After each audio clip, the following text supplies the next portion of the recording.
kicking back on this summer breeze.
Welcome to Double K's Classroom.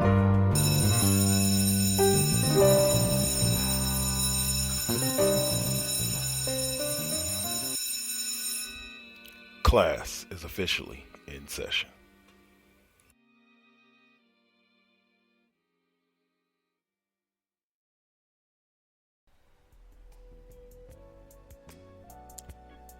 The following Four Aces production is for mature audiences only. Listener discretion is highly advised.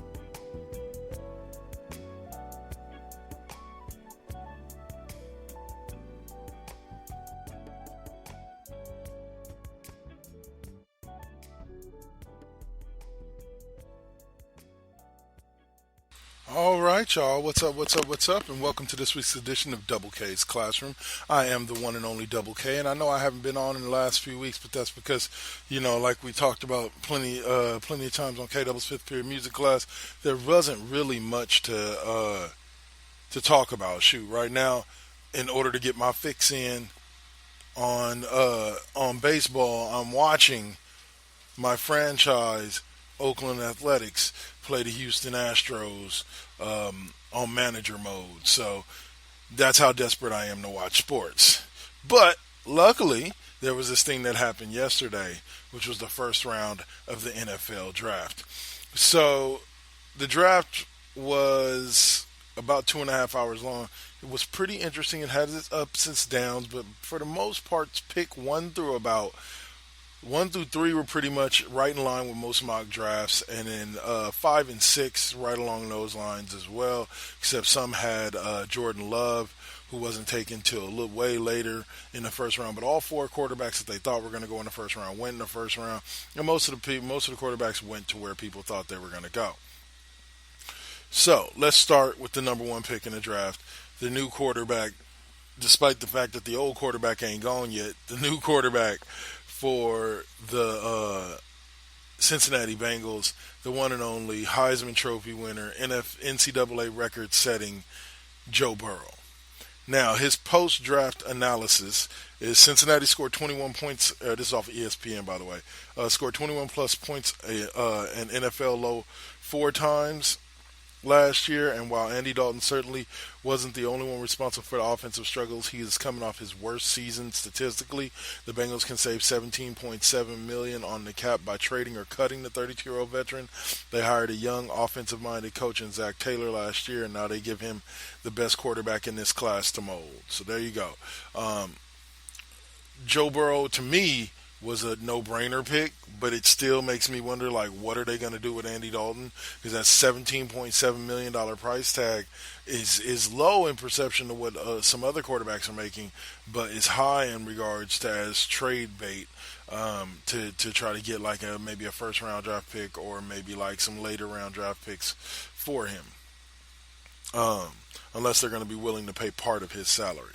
But needless to say, Burrow goes to a great team with some highlights over there. Giovanni Bernard, Joe Mixon, he'll be playing with a young Joe Mixon, and that's if he starts this year. At this point he's going to have to outplay Andy Dalton, which people think isn't difficult. But remember, Andy Dalton's been a starter in the league pretty much from damn near day one. So he's going to have to outperform Andy Dalton in order to get into the starting position, and then once there, he's going to have to try to hold on to it. But Joe Burrow, good luck in Cincinnati. Next up was the Washington Redskins.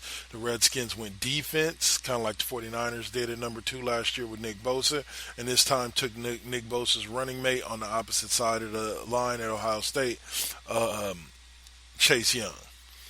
Let's see, the Redskins post-draft analysis is the Redskins have to improve a defense that finished 27th in points allowed and yards allowed per game last year.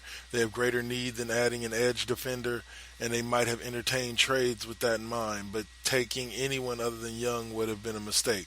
He's the most talented player in the draft and too good of a value to pass on. I think that Young will end up being somebody that like Nick Bosa, will end up having an impact year one. And I don't think he'll necessarily. I think him and Montez Sweat working opposite ends of the line.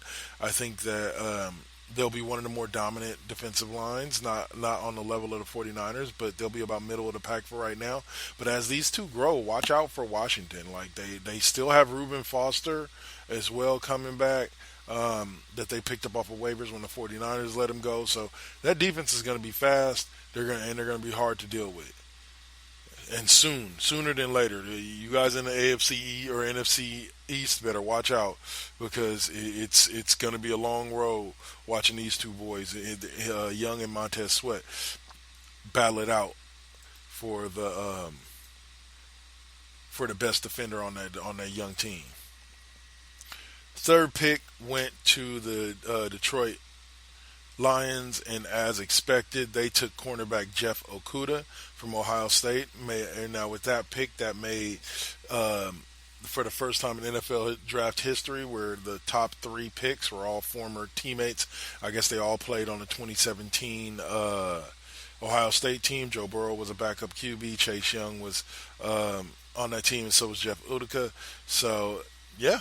Like that's history. Post-draft analysis on Okudah is the Lions get a good value and fill a pressing need.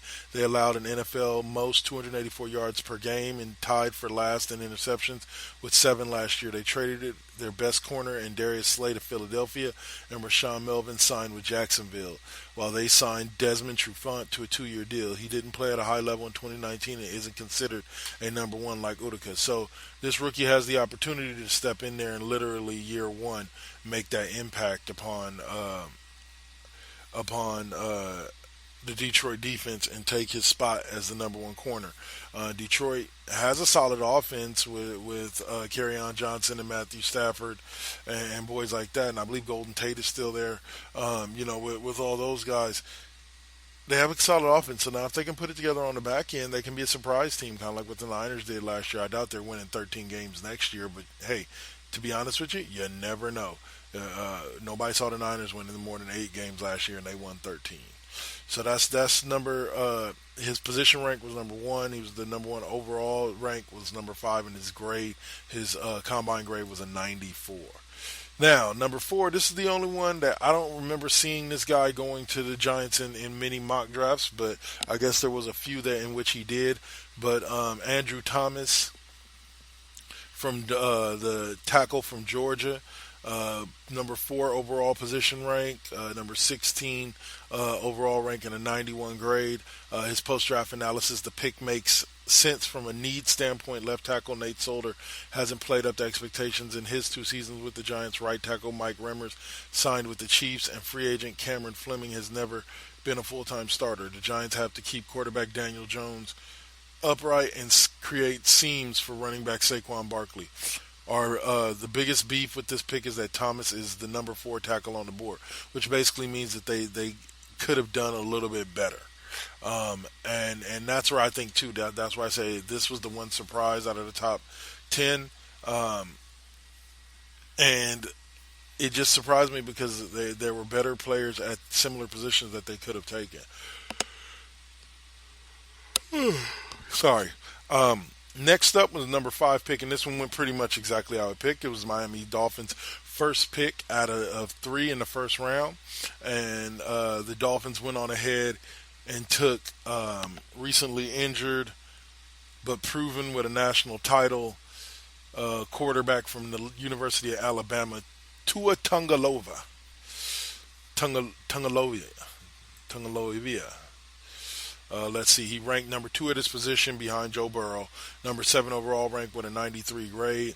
Post-draft analysis, the Dolphins traded for a second-round pick for Josh Rosen last year, but he lost the starting job to 37-year-old Ryan Fitzpatrick. Neither is the long-term answer. While Miami finished 12th in passing yards per game and finished 25th in scoring offense and 27th in total offense. The return of Fitzpatrick means that the Dolphins don't have to rush Tagovailoa. Most importantly, Tagovailoa is arguably the best quarterback in this class if he's healthy. You can't pass on him if you are comfortable with the medical.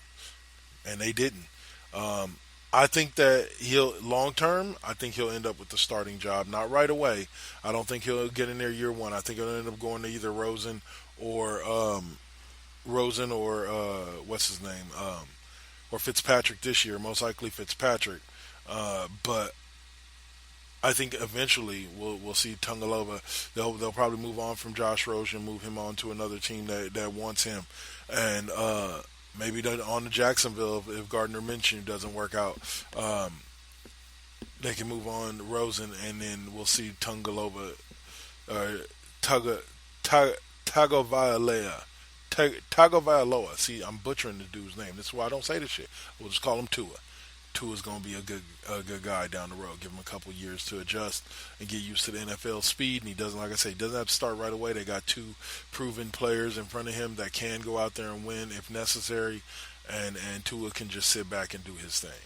All right. So next up is the Chargers, the LA Chargers, who didn't end up signing Brady, who have not gone after Cam Newton or Jameis Winston, and they're both available.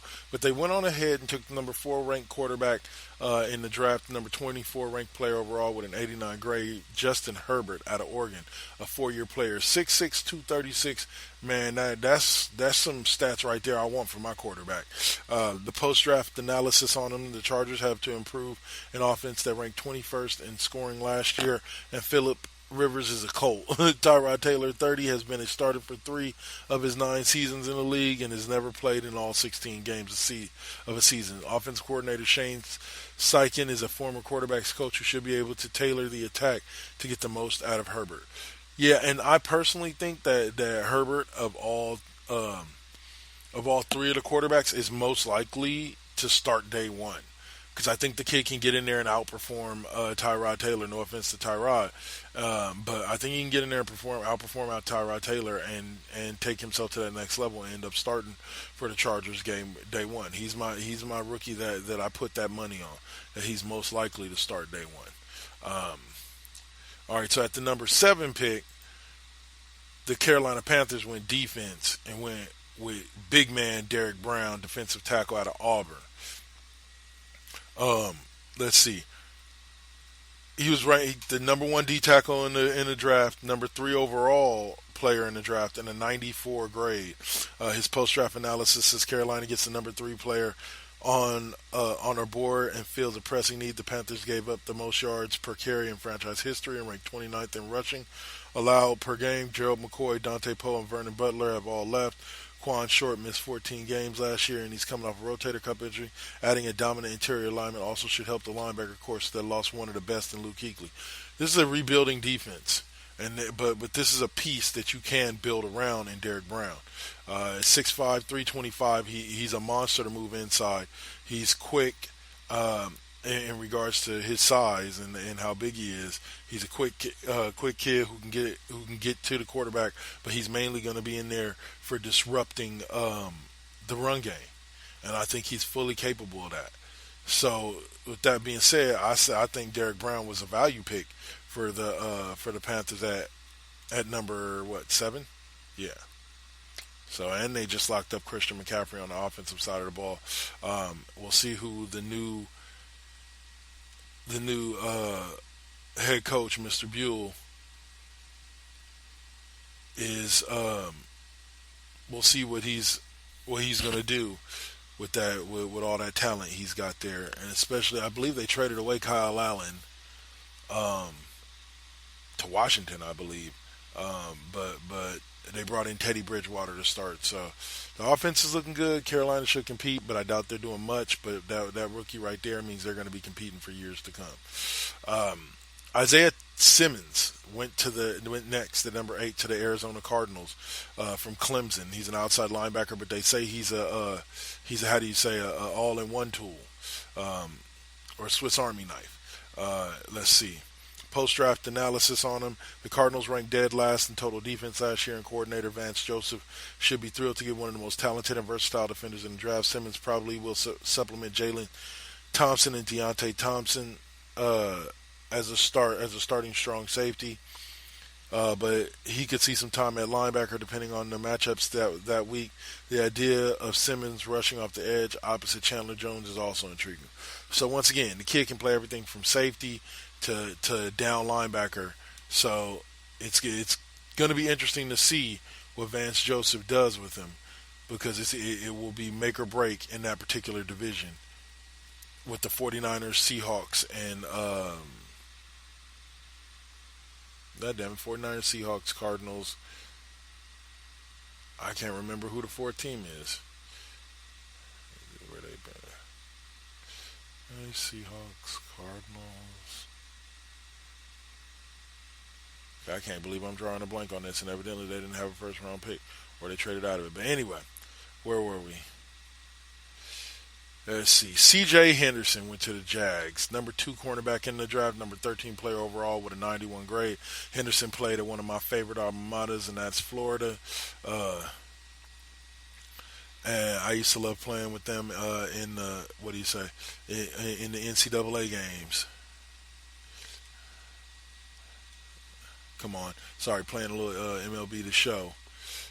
And got my team in a close game. Let's read the post-draft analysis. In addition to trading Jalen Ramsey during the season last year, the Jaguars traded A.J. Bowie and his big contract to Denver.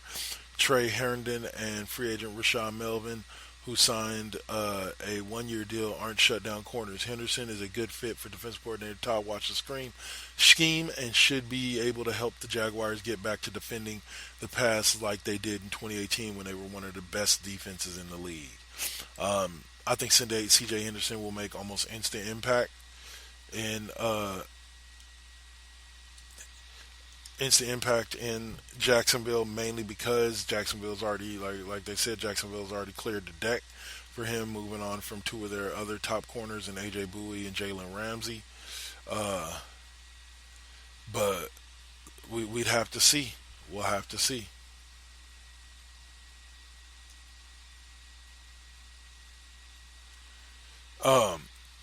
Last but not least, we had Jedrick Willis Jr., offensive tackle out of Alabama, on the opposite side from the guy that got taken earlier, Andrew Thomas, out of Georgia. Let's see. He was the number 1 ranked tackle. This is the guy that the Giants could have gotten. Number 8 overall player, 93 grade. The Browns get the best tackle on our board at number 10. It will be interesting to see where Willis plays, considering they signed Jack Conklin to play right tackle, and Willis played right tackle at Alabama. The Browns aren't going to re-sign Greg Robinson, who started 22 games at left tackle over the past 2 seasons, so Willis could move to the left side.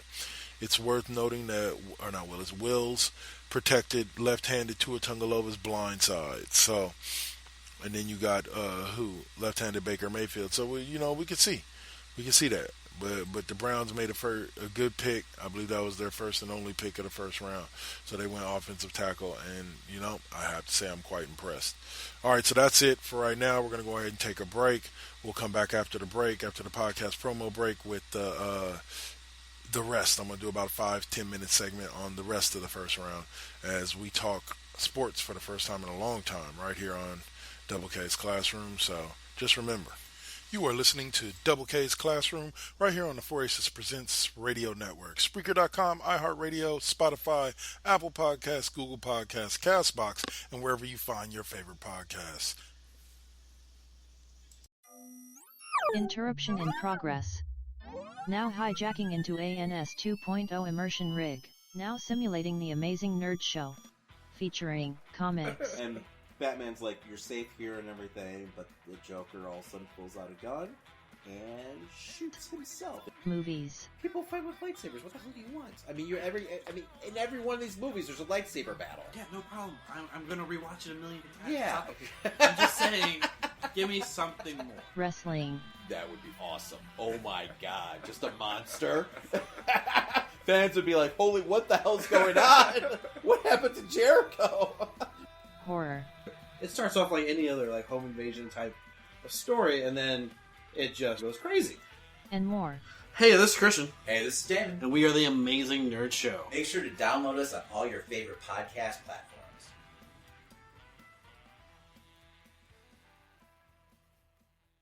So, what's up? Steve Fingerstyles here, the host of the podcast spelled DA, of course.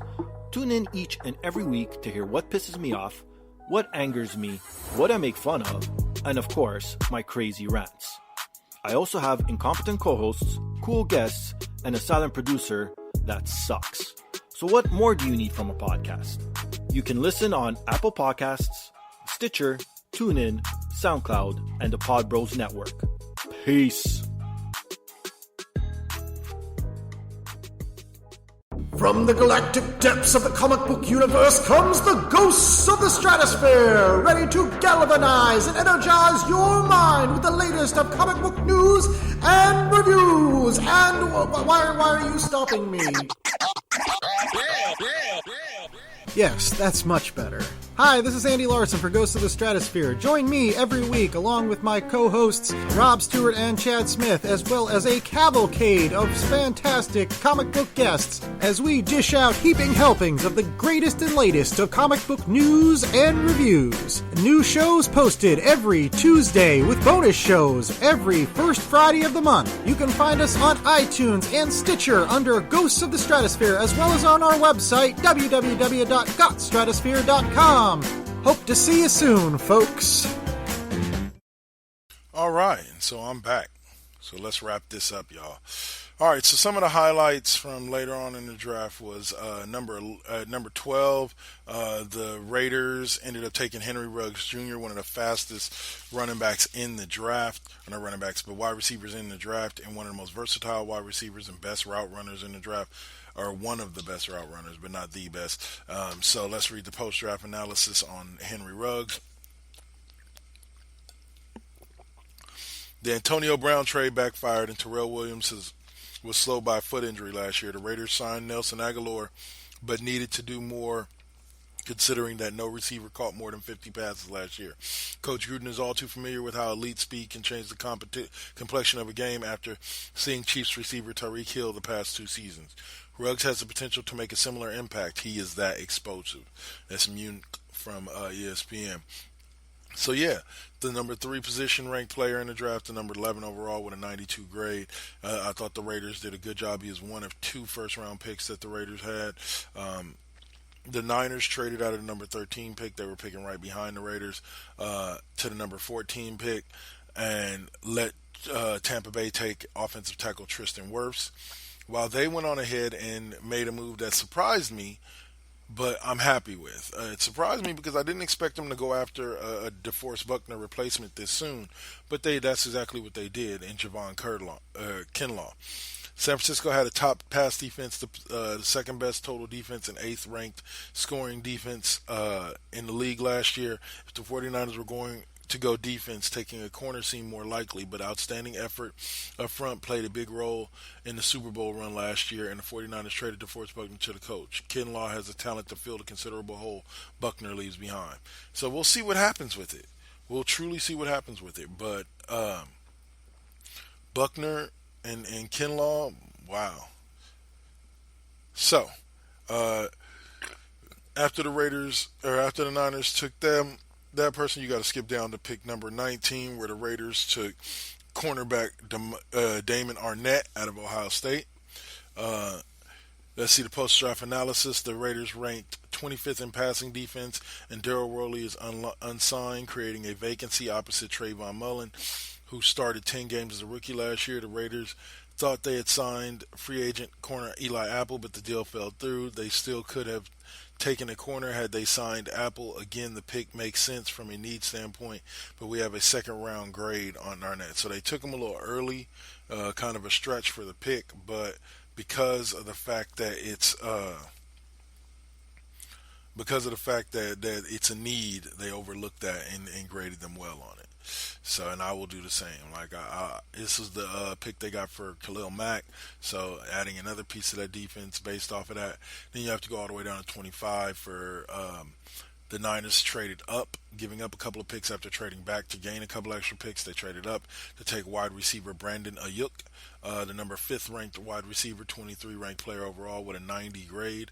George Kittle is one of the best tight ends in the league. Deebo Samuel is a promising talent, and it's not clear what the 49ers have in 2019 third-round pick Jalen Hurd, who finished the year on injured reserve. So San Francisco has some talented pass catchers, but Emmanuel Sanders signing with the Saints created a need at wide receiver, and Ayuk projects as a rookie starter. So there you go. This kid should help the Niners right away, give them some speed, give them some young agility, which is what Dante Pettis was supposed to provide them with, and has yet to really live up to that. But we'll see. We'll see. That'll do it for this week. You want to listen to more about the draft, tune into West Coast Bias this upcoming Sunday, as myself, the Duel, and Heather will be discussing the draft as well as coronavirus in sports and how fucked up coronavirus has gotten sports today, being that there hasn't been any. I haven't done a show in almost a month. But then be sure to tune in tomorrow night for Mr. Deacon's Experience, Sunday for Now versus Then. And also the Cheap Pop podcast should be up on Sunday night as well. And then what else? Yeah, that's about it. So other than that, y'all have a great night. Continue to rock on. Love you all for listening in, and we'll see you next week. Peace.